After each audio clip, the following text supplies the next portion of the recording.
Hey everyone, how are you doing? I'm here with FresherLuke. Say hi to everybody. Hi to everybody. And we're here talking about his newest addition to his comic, Forsaken Gods #2. Yes. Tell me, Trish, have you read this already? I have. Awesome. I'm What? completely caught up on the Forsaken Gods lore. And you no doubt have a list of questions that you have written out ahead of time and prepared that you wish to ask me, I'm sure. Yeah. Yes, of course. Yes. That sounds great. Awesome. Well, please have at it. It's Sacred Gods Book 2. It's available now. We can play the trailer in a little bit, but hello to everybody in the chat who's showing up, and thank you for having me on. This is really great, even though I am currently sleep deprived. Well, soon you will get to your bed, but for now you must promote. I must promote, and then I gotta go into another stream right after this one and promote. Hooray! This is the greatest time of my life. Hey, it's nice that you just are able to get on multiple channels to let everyone know about Forsaken Gods. That is good. I just wish I was well rested. So let me put a link so people know exactly what we're looking at here in the chat. So this is the sequel to the first Forsaken Gods, which some of you may or may not remember. Me and Luke did a live stream. Man, how long ago was that? 20 years ago. It was 1,000,000 years ago. What? 2 million years ago. Back when I actually used to make thumbnails for my live streams. Oh, really? Wow. That was back when the dinosaurs existed. Such a long time ago. I guess theoretically I should still be making thumbnails for my live streams, but I'm just lazy. Yeah, forget that. Screw that. Who wants to do that? Nobody. That's who. #2 is the sequel to #1. Gasp. Yes, you would think that. You would think that. The whole thing about Forsaken Gods is subverting expectations. Aha. Where is it? There you go. Sorry if I'm giving off squeaky noises here. I have like it's all right. Metal container of water. We know that you're secretly cooking meth in the background right now as you're live streaming. Yeah, that's all I ever do. It's just meth and murdering people. Whoa. All right. You took it to a dark place there, Trish. I got a closet full of skulls. I wasn't expecting you to go take it to the extreme like that. I was just going to go straight for illicit drugs. But you just had to go straight to the violence part. But okay. Guess we're rolling with that. Anyway, what would you like to know about the Forsaken Gods 2? Do you want to go through the campaign? What do you want to do? It's your show. Yeah, I was actually curious just to ask, how many books would there be in total of Forsaken Gods? Do you have that planned out? 500. Oh, cool. Exactly 500 on the dot, huh? Well, I mean, maybe 501. I don't know. If the mood strikes me, I might do 500. If you get so inspired, you'll do one more. But for now, just like 500 is fine. All right, so I will scroll down. You got a digital option. As same as last time, yes. Yes. And of course, you have an option to get both 1 and 2 for those of you who missed the first campaign. Very smart. So yeah, it's if you go down further, it shows the the cover for. We can talk about Derek in a minute. One for the cover for the second book, there. And then this is the mock cover. So with the compiled book 1 and 2, I'm currently trying to get an artist to do a special cover for me. He's in high demand and he's an amazing artist, so I'm still waiting to hear back from him. But when he does, then I'll probably update that cover, and then people will see it. Very fancy. And you got magnets this time. Yes, so you can reenact the beginning of book 2. Nice. And you're the only one who understands that joke, Trish, because I sent you a review copy early to read, so you understand. Yeah, you'll all This is understand the joke when you finally get to read yes. this. When you finally get to when it finally ships and is printed, then you'll be like, oh, now I get that joke Trish and Luke were making on the stream many moons ago. So It's an inside joke you wouldn't understand. yeah, guys, you got to be cool. You gotta have a high IQ to understand Forsaken Gods jokes. Am I right? Yeah, and you got some add-on perks. You want to tell us Yep. about those? Yeah, so these are just the same sort of, I guess, sequels to or reinstatements of previous add-on perks from the first campaign. We got the ink sketches; they're back doing ink sketch requests on chipboard. Very nice. I got acrylic standees. This isn't the final art; it'll obviously be in color. But this is sort of like if you bought the first acrylic standee, which was of Skull Knight, then you can buy these, which is of Samara and Derek. And that kind of comes, it's like a collect the set kind of thing. Closest thing I can come to it anyway. Right. And then we got t-shirts, baby, finally. Yeah. Hell yeah. And he's even screeing. He is, yes. Well, the beauty about this design is, look, you don't have to feel embarrassed about being a nerd. You can wear this shirt and people will look at you and think like, what is this awesome new heavy metal band called Forsaken Gods? I got to find out. And they will be pleasantly surprised that is actually not a heavy metal band. It is actually a comic book. So best of both worlds. Once again, subverting expectations. That's what we do. That's the business. That's the plan. And here's some preview pages, which you've already seen, Trish. You don't need to read these. Yes, but they are quite nice. There's some killer artwork going on here. Thank you. Yes, indeed. And of course, yes, there's it's all there. So yeah, so this is sort of the campaign. We're coming up to, I think it was like 70% funded at some point. Yeah, you're almost there. 77. All right. Yeah. Getting so close. hooray. It's only been what, how long? 12, 14 hours? I forget. Yeah, time has no meaning when you haven't slept. But too many dreams, not enough time to sleep. Yes. Sabian Underground said digital was $7 for number one. Why $12 for number two? Probably because of the higher page count. And also other factors as well. But I'm not really looking to increase the price unless the page count increases. So that's the only real big factor. For book one, it was like, I think it was like 40 something pages of story, whereas this one is 64 pages of story. So that's the main reason. Right. That makes sense. Yeah. It's like the big difference between like small issue versus a real graphic novel. Yeah, exactly. Yeah. Having said that, book 3 will be 84 pages, and that was on purpose. They just get thicker and thicker. Well, I'm gonna hopefully try and get it small for book 4. Who knows? It's like written already. Yeah, so book 3 is thumbed out and written, and it's in. I'm supposed to be doing it in the tie down phase, but I kind of haven't been. It's just been sitting there, because obviously I want to see how well this campaign does. And but yeah, I mostly just do my stories. The page counts, I'm not really trying to like fit things into a set box in regards to page counts that kind of make the story. The story is whatever the length that the story is for that chapter. And some will be big, some will be medium, and some might be small. I'm going to hopefully keep them around the medium size for the most part. Yeah, that's fair. I'm starting to get into that mindset of don't think about the page count too much, because I've definitely worked in like deadlines where I had to get it to a certain amount of pages, and it's kind of stressful, but I also think that it like messes with the pacing if you're always trying to rush things, get as much information out there as possible at once. Yeah, no, that's exactly right.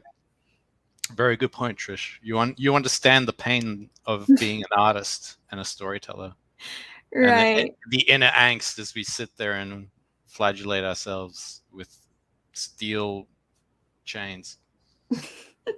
Oh, and for everyone who's wondering, the Forsaken Gods 2 is already done. So Yes, really, you're just like getting pre-orders. Yep, all the artwork's done.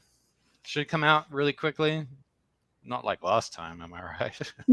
Well, that's actually a hot topic right now for like crowdfunding campaigns. People are saying that they're not going to start campaigns until the books are done now. Yes, which I'm sure that people who are backing the campaigns are pretty happy to hear, considering that, you know, sometimes we've been waiting way too long to get a book that we ordered years ago. Yeah. And like the thing is, like, I personally don't like doing that to customers as well. The only reason that happened for the first book was, I think I've mentioned it multiple times before, I did try and launch Forsaken Gods 1 originally the first time, and that kind of it failed. And so when I did it a second time, I was like, I'm just going to hold off just in case it fails again. You know what I mean?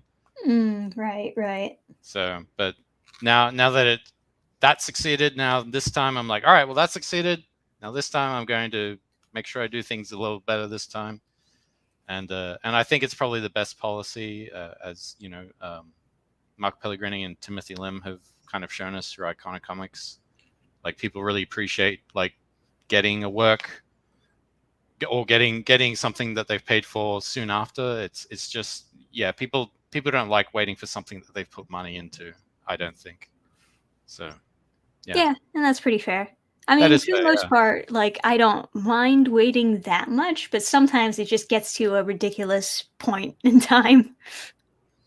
Yeah, it does. I mean, I think probably the threshold is around a year, and then anything after that is just, yeah, people just start getting pissed, and I totally understand that. Yeah, I mean, when people were first starting campaigns, everyone was saying, "Oh, be halfway done the book at least." But now, I mean, it got to a point where people hadn't even started on the book. They would just have one cover ready and like maybe a script. Yeah. Like some of your boy Zach's campaigns, he like admitted that he was writing it as it was launched. Yeah. Like, come on, man. I know, right? But I mean, I feel like your boy Zach, I feel like he's on a different plane of existence than the rest of us. just by his videos alone, you know what I mean? It's like he seems to be omniscient for some strange reason. I don't know why. It's just the impression I get. But I don't know.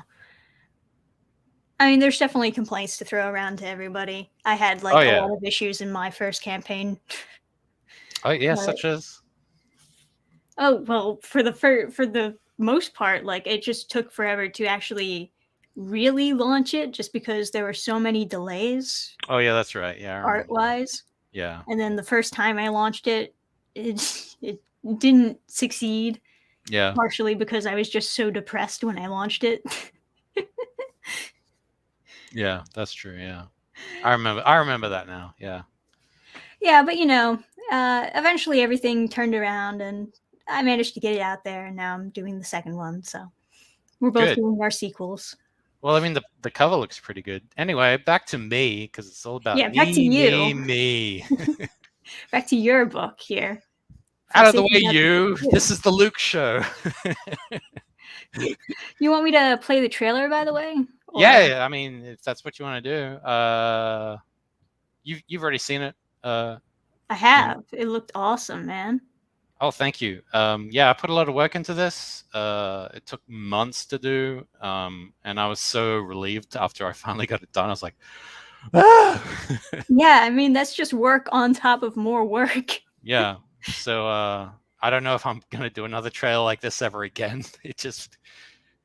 I'll be honest, Trish, this whole campaign, getting it ready, the book, the trailer, it nearly wrecked me. No, I can imagine that. Yeah. Yeah. So yeah, go ahead. Let's play it.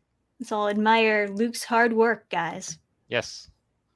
You're probably full screen. Yeah. Did you share the audio? Let's see if it actually plays. Oh, there we go. Oh, there we go.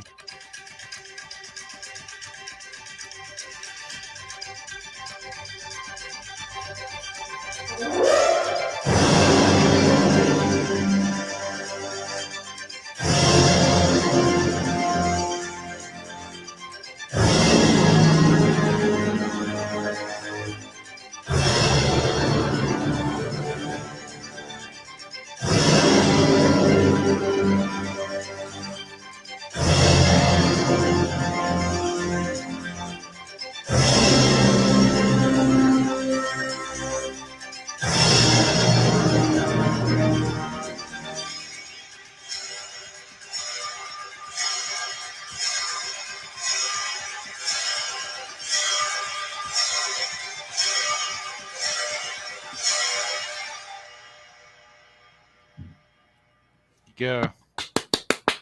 Yay! And that's what happens when you have an animator do their own trailer for their comic. A lazy animator do their own trailer. No, but that's awesome, man. Thank you. Yeah, there's definitely a couple of comic projects that I want to do something similar with, but perhaps less good. Well, you did that Ellie and the Eliminator thing as well? Yeah, and that ended up coming out like way later than the campaign. Well, it still looked good, so, and the voice work was good, so. Oh, thank you. Yeah, I pick the indie people, you know. I know, and right? They usually do good work because they're passionate about doing it as a career. So, you know. I 100% agree with that statement. I have no criticisms to make. So, so anyway, shall we get into the meat and bones of Forsaken Gods? Sure. You want to talk? You've read it. You've read it, Trish. I have. I've read it. I don't know how much I should be spoiling here. Well, it's your show, so you can decide.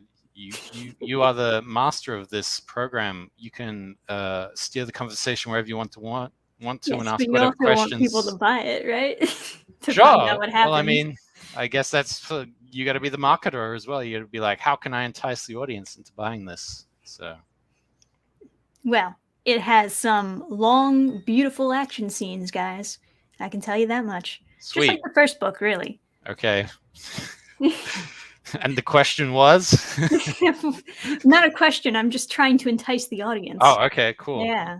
All right. Very beautiful fight scenes. Thank you. I appreciate the praise. Thank you so much. It means a lot because I did try and put a lot of effort into doing it. So. And it also has Derek. Yes, a new character in Forsaken Gods. Do you have any questions about Derek, Trish? Not questions per se. Oh. All right, then what? Well, maybe I should be asking questions. Maybe let me think about questions. I know. I often do.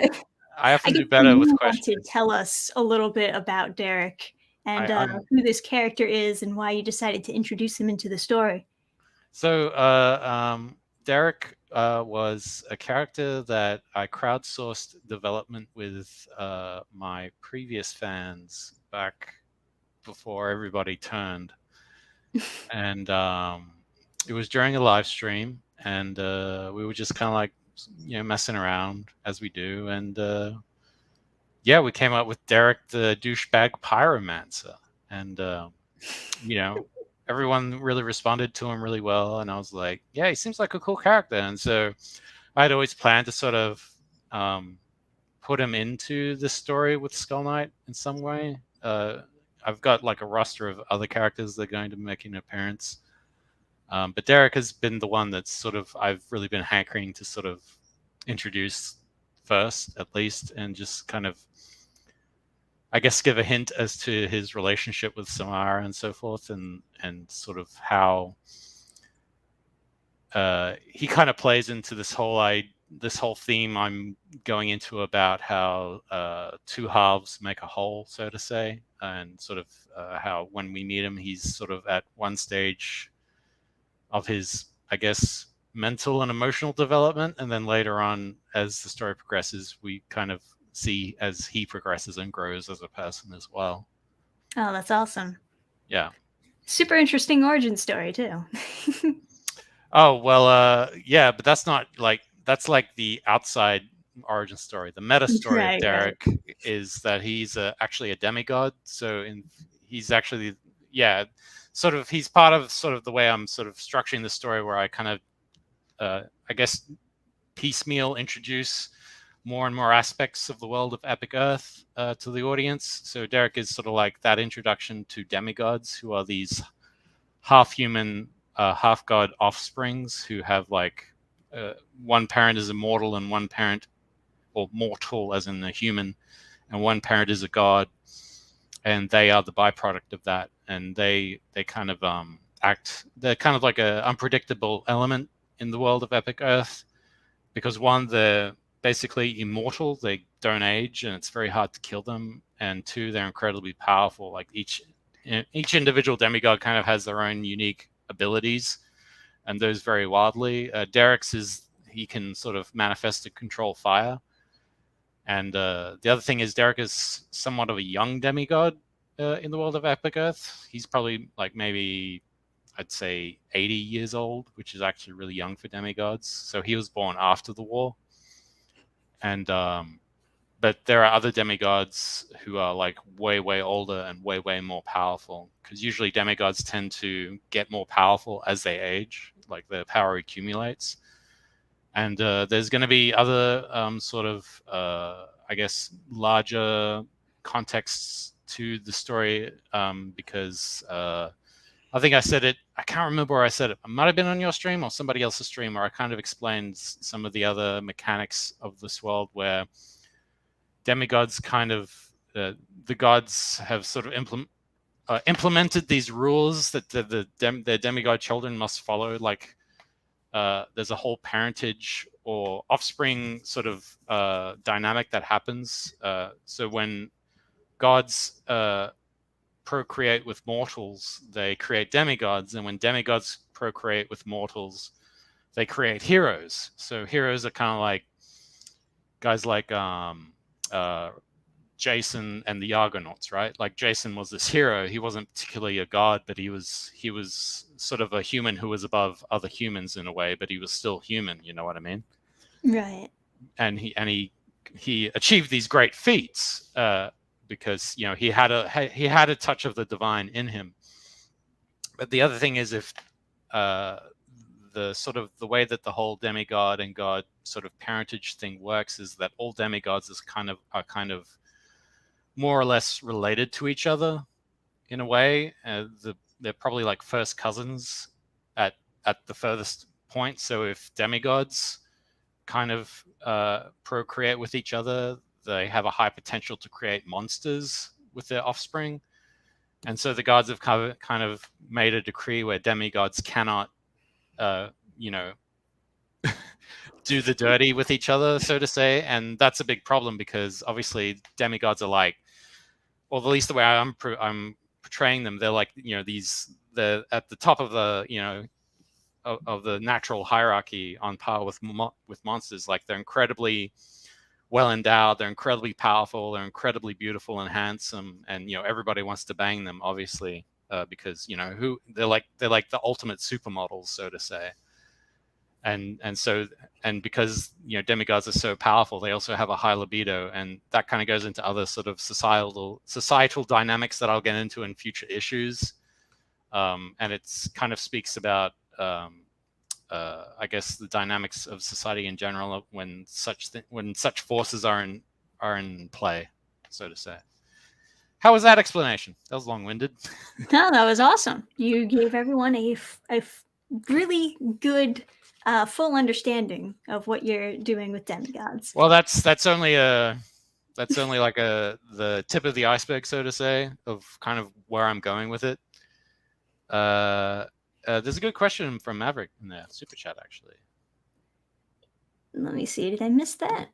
Maverick Christian, what do you get when humans and heroes procreate? You just get humans. Just normal humans. Well, I mean, obviously there's like, I guess you could think of heroes as royalty in a way, like at least in Epic Earth, a lot of the offspring of humans and demigods become like, kings and queens or stuff like that, or people who do great feats.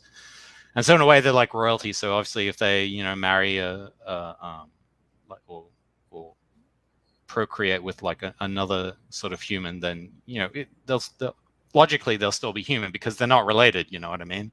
But, they'll have also, maybe more slightly diminished, I guess, benefits to their genetic makeup, so to say. So, and of course that's kind of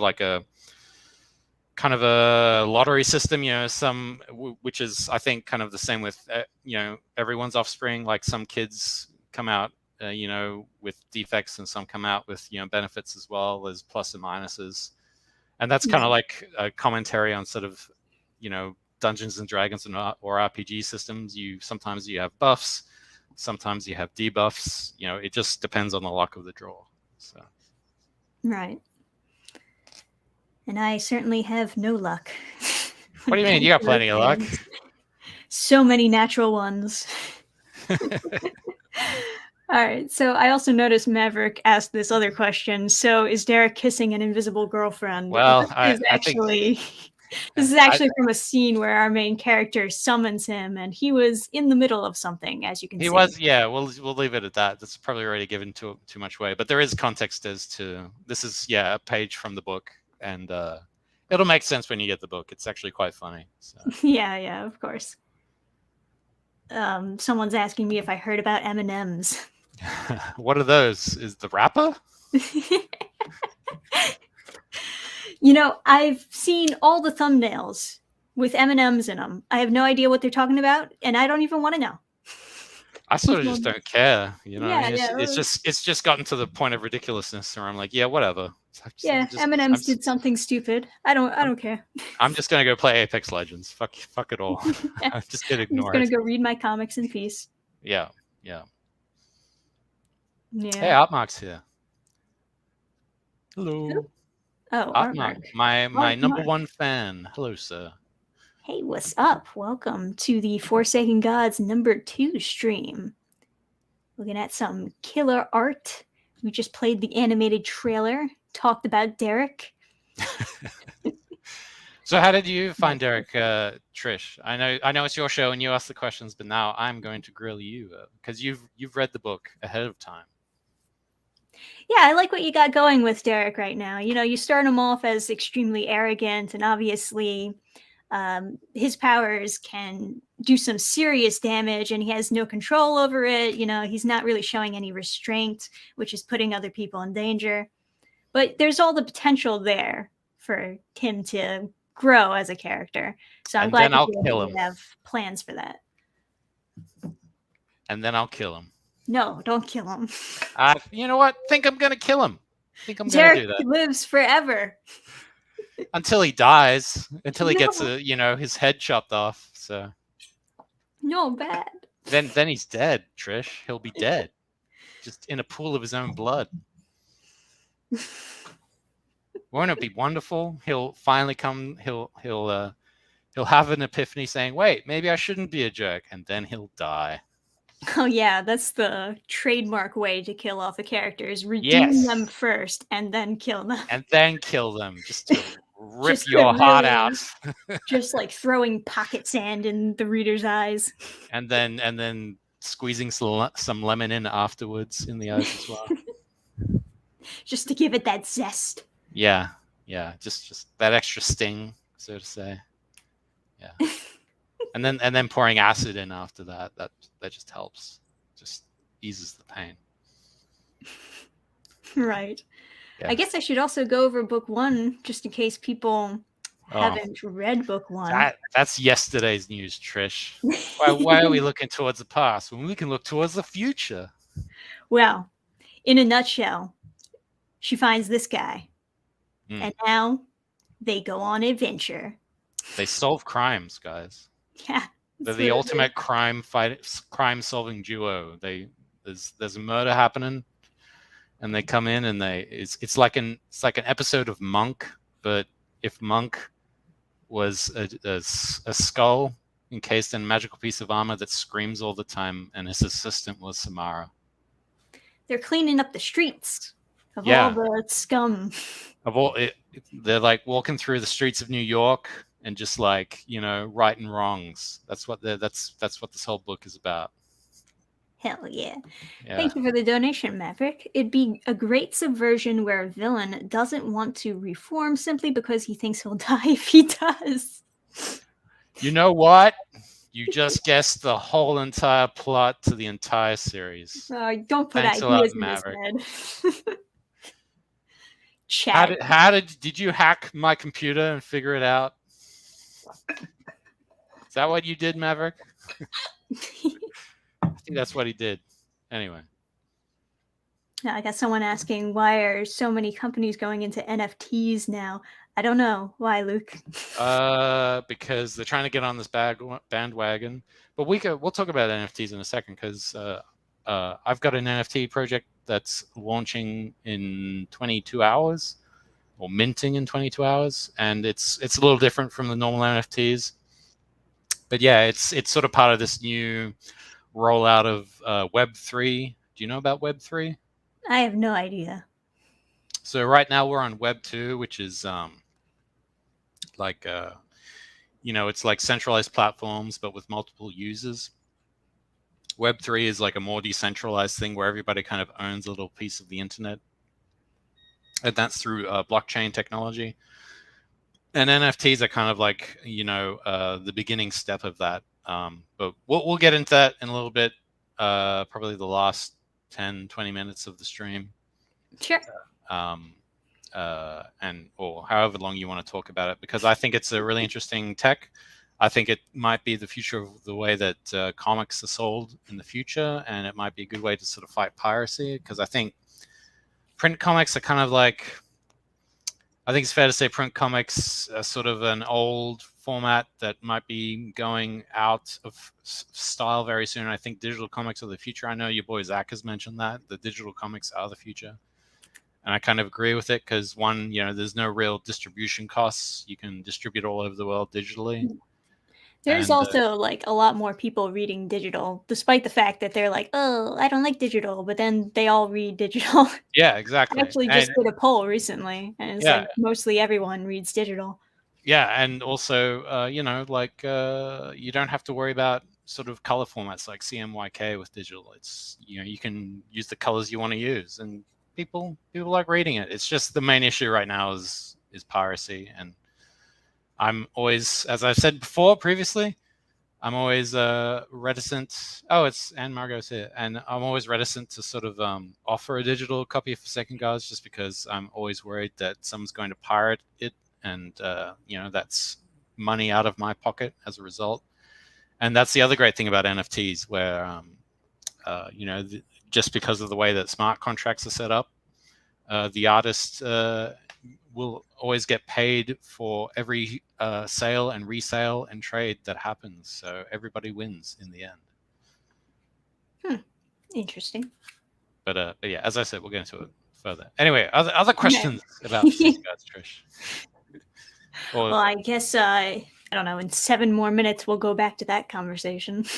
Well, maybe a little bit longer, but yeah, I don't know. I know that there are definitely a lot of people who pirate comics. I don't know how much it affects sales, but also like almost all the time when I run these polls, there's always someone in the comments that's like, "I only read comics if they're free." It's like, come on, man. Don't you want to like help? You should probably tell that person to eat shit and die. I mean, to some extent, I get it, because a lot of people read webcomics. I don't know how, because there's so many shitty webcomics out there. It's like so hard to find good ones. But I guess if it's free, people will just eat shit. So. Yeah, well, I mean, look, if you get what you pay for, don't you? That's all I can say. And I mean, look, I guess I'm kind of a little bit torn about it, because I understand when you're young, you don't really have a lot of agents or a lot of monetary agency in that regard. But people put, at least artists, and I'm an artist and I should know, because I've done it and I've had my work pirated as well. People put a lot of hard work into honing their craft and making good stuff, and it's just kind of, it does them a disservice if you steal it. You know what I mean? Like, they need that money to continue to make work, and when you steal it, you're basically robbing the world of seeing more of that work in the future when you do that. Well, especially when they're small indie creators and they're just trying to start their career, and you're like preventing them from doing that.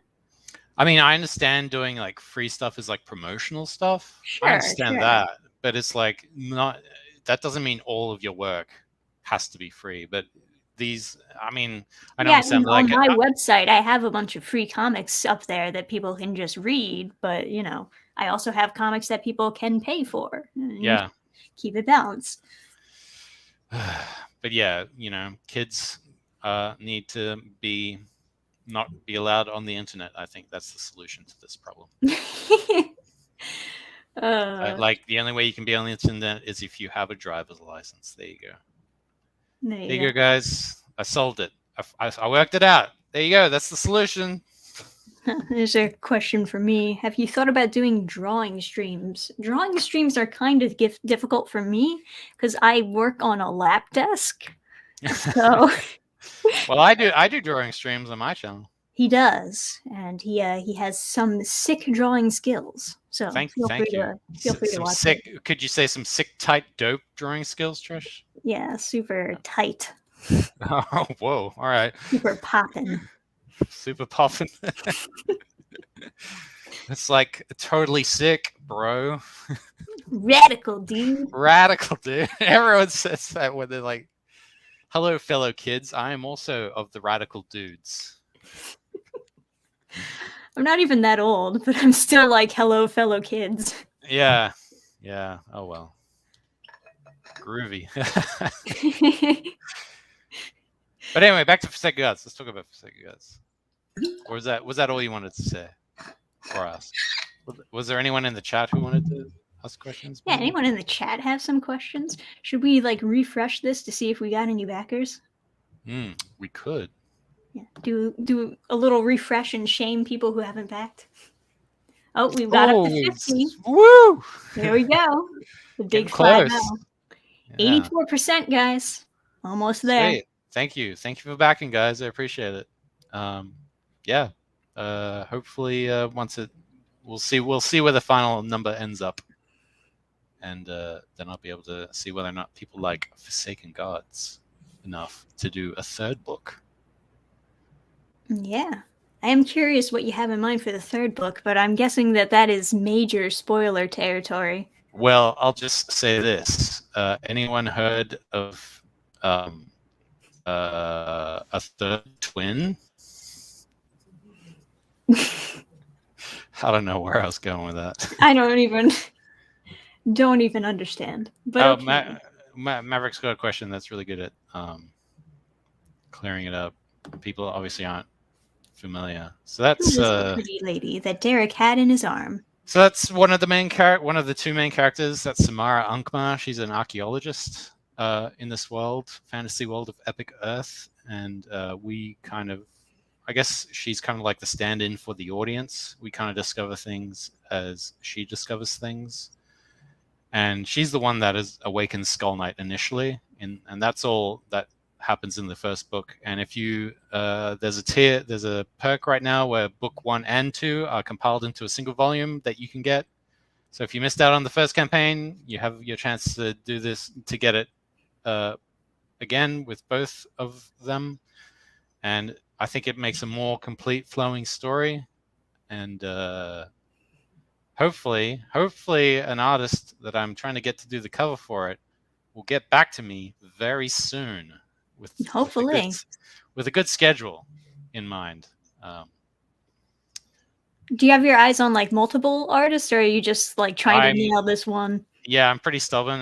When I see one artist that I really like, I'm just like, I better get this one, or I'm just canceling everything. I haven't all down. Where like I message one artist, they never get back to me, no matter like how many times I message them. So it's just I have to message multiple artists just to throw my line out there in multiple spots. Yeah, well, I'm not like that. I'm just either it has to be this, or I'm just taking my toys and I'm going home. Art Mark says, I'm trying to finish a Forsaken Gods piece this week. Very nice, man. Thank you, Art Mark. He's my #1 fan. He comes to all my streams. Yeah, he's great. I love having him as a fan. He's one of my most favorite fans, I think. Oh, so much love for Art Mark. Yeah, he's always been there. Thanks, Art Mark. I really appreciate your support. And we got a Forsaken Gods question. Who would voice Derek, Skull Knight, and Samara? Samara. You would, yeah. Trish. It's the way that I read it was just weird. Yes, it was. Well, I guess you can't. I guess you can't voice the characters now because you can't read. You can't read properly. I don't know. Well, I mean, Skull Knight. I don't know if that would be an actor who would voice him. Maybe someone who just do the screeing. It'd probably be like a sound effect. Yeah, who knows? Just like the Godzilla sound effect. Probably, yeah. It's just the screonk. But he has different screams that evoke right. different emotions. You gotta get like someone from a metal band to do like some crazy rock scream. Probably, yeah. That might actually be a good idea. But as for Derek and Samara, I'm not sure. Who would you imagine, Trish? I don't know many voice actors per se. I know, like, of course, like indie voices, but I'm not sure. All right. Well, that was I guess we both have non-answers to your questions, and Mariga. I guess like that's the question, like your dream casting, if there was a Forsaken Gods animated series, what would be your dream casting type idea? But even if I was going to do like a dream casting per se of my animated series, it would be like I would just have auditions and see who fits best in the role. Exactly. Yeah, that's probably the best. Yeah, best policy. Yeah, we got a bunch of questions in the chat now. Awesome. How can we find your YouTube channel? I gotta get a link. That's how you find it. That's how you find it. But you can just go to YouTube, type in FresherLuke. Don't click any of the videos underneath my channel that shows up in the search results. Actually, just post the link into the the chat. Working on it. We got a little bit of a slow internet over here, unfortunately, but I will figure this out. But I'm up there. I'm out there. There we go. There it is. Frank Welker for Skull Knight. What? Definitely should use Mark Hamill. No, I don't think so. No. His voice is wrecked because he's been doing the joke for so long. Yeah, I mean that's kind of what happens. He voiced like Skeletor recently, right? And all I could hear was the Joker. Yeah. I don't know why they didn't just get like either the original Skeletor voice actor or like someone who did a good impression of him, you know? Because Skeletor, like, you know, obviously, like I'm an old school fan of He-Man, and you know, I always loved Skeletor's or old school Skeletor's voice because he was kind of like comedic, and in a way, that's kind of how I imagine Skull Knight would sound, kind of like that. But I guess more menacing. And obviously, you know, Skull Knight's inspired a little bit by Skeletor as well. So yeah, they did have like the original voice of Skeletor, but they had him voicing what was his name? The Moss Man. Really? Yeah. Oh, that's what I heard anyway. And then they like immediately killed him off anyway. So genius move, Kevin Smith. Making the best decisions, aren't you, dude? Well, dude, I would have made killing characters. I would have made the best freaking He-Man thing. Like, what would you call it? Spiritual sequel? Your spiritual successor, yeah.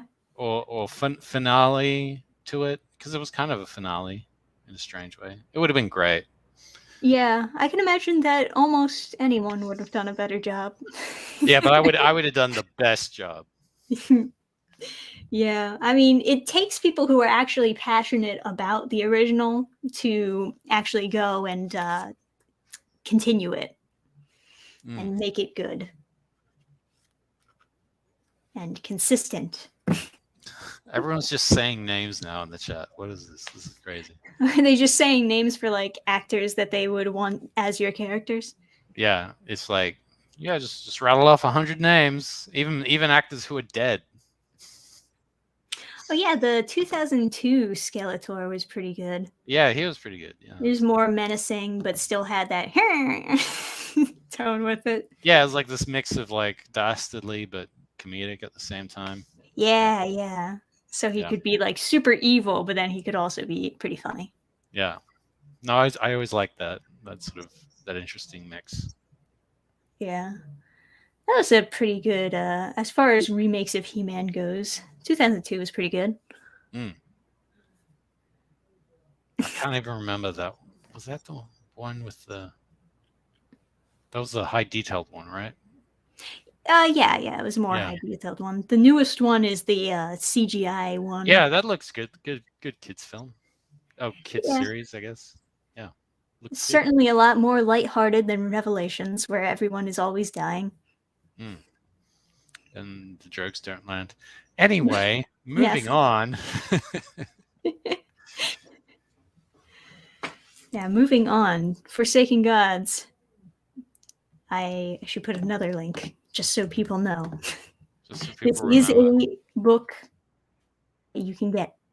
We can get both books, in fact, and read them both. You can. They're quite good. It can happen. You can make the dream happen, guys. Indeed. I think somebody asked if there was ever going to be a Forsaken Gods animated series, only if I made like $1 million or something. You know what I mean? Yeah, I know what you mean. It's a lot of work. It really is. Yeah, it's just like the technical requirements to get it to happen, because obviously Skull Knight would be the biggest hurdle to get right. You'd have to be done in CG. And plus, you're always because his head is always on fire, like you're always having to animate that flame, so that it'd have to be like generated through particles in some way, and then on top of that would be the easiest way to do it for sure. Yeah, so you have to get like some really skilled people in order for it to look right. It doesn't, it shouldn't look like something from Hanna-Barbera, I think. So. Right. It would be cool though. It would, and plus, then you gotta, you gotta pay for the voice actors.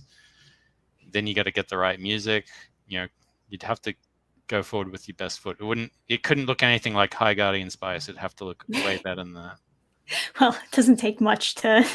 I know, but it doesn't take much to be better. But it also doesn't take a whole lot to become High Guardian Spice. So. Yeah, there you go. Animated stuff is pretty hard to crowdfund, but people have done it. They have. Yeah, for sure. So buy my book, and if I make a lot of money, I'll make some animation. There you go, guys. That's the trade. That's the deal. Yeah, are you going to do another like animated trailer for book 3? If that's no, the thing? Fuck no. Too much work, dude. That was the last one. This one freaking killed me. I told you should just like reuse the clips from the first. I'm not going to do that either. No, I'm not going to do that. People are going to be like, "What? This is the old thing. Pff, boring." Well, because like their next book was going to be even thicker than this one, so that's so much more work to add on top of everything. Yeah, exactly. So, yeah, it is what it is. So, right. Anyway, did you want to talk about your NFT? Thing? Yeah. So, just a little side note or extra thing, if you want to bring it up, Trish. Yes. Let me go into this over here, because you'll have to like inform me. I'm not. All right. Well, I mean, I guess I'll do it. Like, yeah, I don't know anything about NFTs except for like the bare minimum. Okay. So what is your bare minimum? I know that they are digital files that people pay a lot of money for. Okay. Well, that's a good start. So this one, Capsule Machine, this is part of a, you can scroll down, I can scroll around or whatever. It's part of a group of artists I'm part of who we're doing a, there I am right there, next to Cozy Fellas and Glowy. And you should zoom out to all the other people, because it's not just me. Luke has become Bodis from South Park post-COVID. Yeah, thanks a lot, Amarga. You banned just some of the panels of the comic for volume 2. I mean, I guess I could. But anyway, it's a group of artists. We're doing a collection of, we're minting a collection of 500 pieces, so that's 250 pieces each. And basically, how NFTs normally work is, yes, it's as you said, Trish. It's this piece of artwork, and it's attached to a certain amount of Ethereum in which case for this one it's like 0.05 Ethereum per piece. And normally people, they just buy the NFT and then they trade it, and depending on the value of that NFT is attached to the value of Ethereum. So if Ethereum goes up, then the value of that NFT goes up. But it's also attached to whatever the value is of the artwork or the artist involved. A great case recently that entailed that was the artist Stone Toss. Are you aware of that artist? No. So Stone Toss is a pretty famous YouTube political artist. George Alexopoulos knows him. He's friends with him. Oh, okay. And recently he put out his Flux collection on OpenSea. And because, his political views don't, perfectly align with the mainstream woke narrative, OpenSea actually banned him from their platform and his collection, even though he made a shit ton of money and sold a shit ton of pieces. And so Capsule Machine is kind of a response to that. We're an independent group. We're doing it through obviously our website here, and also through another website called Scatter, which part of the whole thing about Capsule Machine is it's kind of like a lottery system. You kind of put a coin in, like the old gacha games of old, and out comes a random piece of art in this capsule. And if you don't like that art, you can trade it in for another one over on scatter.com. But if you scroll down, there's another key difference from these NFTs to everybody else's in that we have commercial license available that's attached to the pieces of artwork that are being minted. And do you have any questions about that, Trish? Well, I guess what does that entail? So commercial license basically means let's say you put in your 0.05 Ethereum to purchase the image. You have the proof. You have the proof that this NFT belongs to you, and along with that comes the documentation that you have the commercial license. It doesn't mean you own the IP. It just means that you have the right to take that image, put it on any physical product, be it a shirt, a mug, stationery, whatever you want to put it on, and you can sell that merchandise, and you get to keep 100% of the profits of those sales. The only money that we, the artists, make are through the sale of the NFT, and of course, if you decide to trade in that NFT or resell it again, we get a little cut of that as well through resales also. So that's sort of the big difference. We're trying to make this sort of more of a thing where the customer also gets something out of it. They can make money off something. They're just not, they don't feel like they're getting screwed over in any way. Like this has a lot more utility, and we're the only ones that are offering this commercial license right now than within this sort of this NFT space. So yeah, that is pretty interesting. Neat little twist to add on to the whole NFT craze. Yeah, well, it was the main point that was that really attracted me to this when they invited me to join, and I was like, yeah, that sounds like a great idea, because I'm all about advocating for the customer to have more agency and sort of benefit from whatever it is that they purchase, and also utility. And I think this has a lot of utility. Yeah, that's a fair point. So from what I understand, it's like loot boxes for art that you can sell. Yeah. And that's the other thing. Like, if you get a piece, theoretically, obviously, there's no we're not offering any financial advice as a disclaimer at the top of the page, but we're not offering any financial advice saying that you will get rich off this. We're just offering you this option, and whatever you decide to do with that, however successful you become, that's all up to you. So if you want to buy one, put it on a t-shirt, and then promote the hell out of it, make a shit ton of money, that's all on you. We we have no responsibility beyond the sale of the NFT. So yeah, there you go, guys. What do you think about that, chat? Yeah, Antunes is in here as well. Do you know about Antunes? I don't know any of these. I know, like, you, obviously, and obviously. I know this person in the corner. Who's that? They're on Mines. because I've seen this before. Okay. But there's a everyone bunch else, I have no idea. So Antunes is a famous. He's got I forget what it is, 1.5 million followers on YouTube on his channel.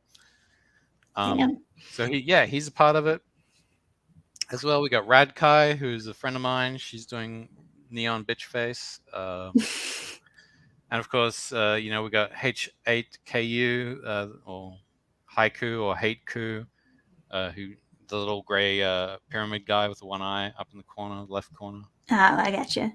Yeah, he's the guy who's organizing this. He invited me on. He's been sort of like the innovator of this. He's very smart dude. And Margo says, what can you actually do with an NFT? It just seems pointless to me. And the environment arguments, a straw man. I would say, I've just explained it to you. Like, we are trying to make it so that, this is sort of a new way to distribute art so that artists get a fair deal. And also the customers get a fair deal. You get a commercial license. You can take this art and you can put it on merchandise and you can resell it and make money. So that's how you do. And also, if you want, you can take an NFT and resell that as well, and you can make money that way. But of course, you will lose the commercial license if you do that. So. Yeah, so it's a give and take type thing. Yeah. So, we got like 3 more minutes left. Okay. So how you been, Trish? How's life? Life is good. Thank you for asking. No worries. I bet you can't wait to sleep tonight. Oh, you have no idea. You're probably like running on caffeine. Not even that. I ran out of caffeine a while ago. Now you're just using meth? Yep, pretty much. Just meth. So that's everything. I'm going to be doing a stream in about an hour on Colleen Mark's channel talking about, can you guess what? Forsaken Gods issue. Yes. And then I'll be doing another stream on Sunday on my channel doing, can you guess what? More promotion of Forsaken Gods issue 2. Yes, that's correct. Hooray! This is promotion time. So yeah, guys, back the campaign when you can, if you can. Yes, if you're interested, then you might as well check it out for yourselves. We also got stretch goals. We do. Let's go over the stretch goals. What are we doing? Yeah, what are we doing? We got like 2 minutes left. Ooh, overseas shipping. Yeah, so that's something that people will be excited about. I think so. It's only to a select few countries. So the 3 countries right now I'm aiming for is Canada, Australia, and the UK. If we exceed that amount, I might look into opening it up to a few more countries. Right. Well, those are the big ones that usually. Yeah, and they're the English speaking ones. So right, exactly. It makes sense. And then we got extra T-shirt. Hell yeah! Do you have an ideal design for the other T-shirt? I've got a few sort of in the rough stages. I don't know how you can top the design I've already done. I'm not trying to do my own. It is a nice design. Yeah, I just can't think of how can I best myself? You know what I mean? It's like I kind of painted myself into a corner that way. You have to have a sexy Samara. Maybe. Who knows? Yeah, that might work actually. Who knows? But then we got one that I'm really interested. I hope that we reach this one. Derek Dakimakura, baby! Oh yeah! Hell yeah! Yeah. So the artwork for this is done. Man, that sounds nice. Yeah, everyone's gonna want that. Am I right? Am I right, people? Where are you going? And then we got a pin. Yep, enamel pin, the best kind of pin. Plus more if we keep going. What else? What others do you think I could do? I don't know. I like the keychain that I got last time. All right. But I guess that's just one of those things that I use that not too many people use is keychains. Some people like postcards. Some people really like the trading cards that you had going on in the first campaign, of course. Well, that's the other thing. The first 100 people that sign up for the physical tiers, they get a free trading card, just so you know. Hell yeah, man. That's awesome. And the other thing is, Trish, in your review, you said you thought that sticker was a sticker, but it's not a sticker. But it is actually a sticker, Trish. You just got to peel off the back. I just can't peel it. What do you mean you can't peel it? You just go to the edges and you peel it off. I try to peel it, and then it's just like all paper. What?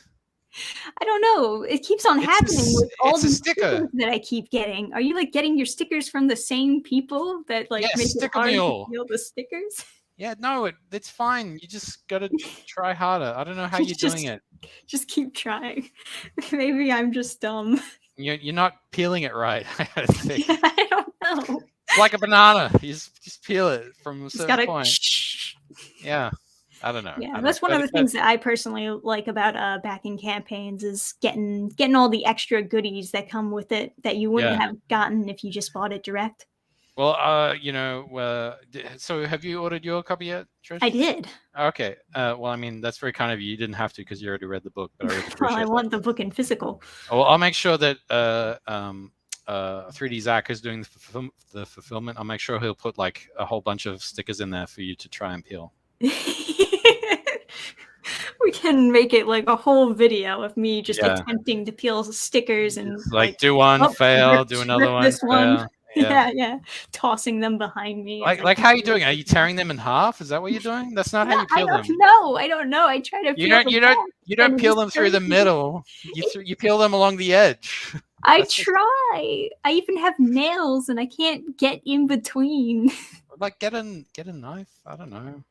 And just fucking stab it. I feel like I gotta come and visit you and show you how to do it or something.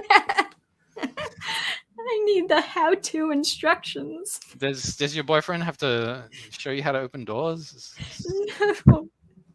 Are you like a door? What is this? What is this thing? How does it work?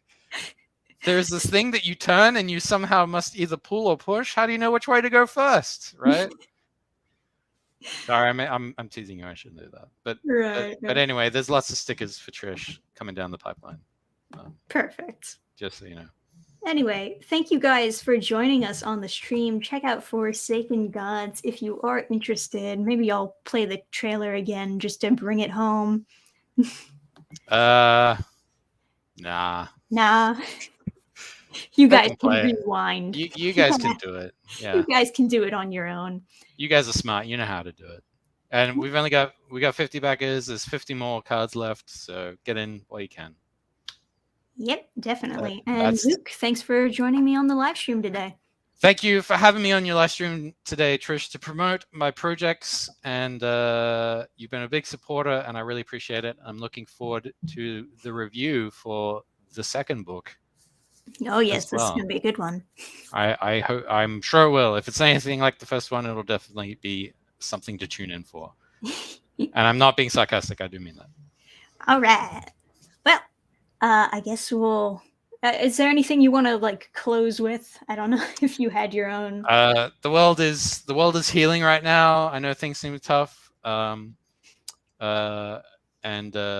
As a result, you know, you're going to need something to read as you wait for things to fix themselves. So go to this campaign today and back a book. You won't be disappointed. If you see Trish's review for book 1, you'll know that you're definitely getting something that's worth your money.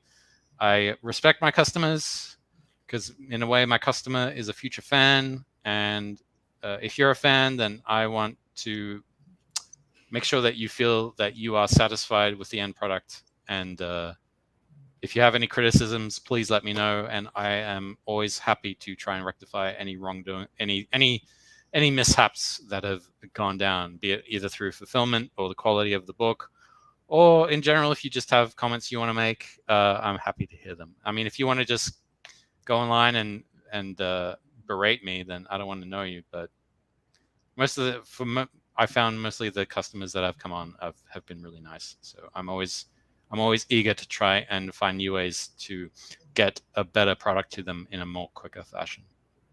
Yeah, that's good. And for those of you who are just tuning in, I know I've said it before, but all the artwork is done for the book already. Yes. It's all pre-orders. And even though this is a campaign for the second book, you can also get the first book in this campaign. You can get them both bundled together. Yep. So and a free trading card, first time and a free trading card. There you go. Yeah. Yep.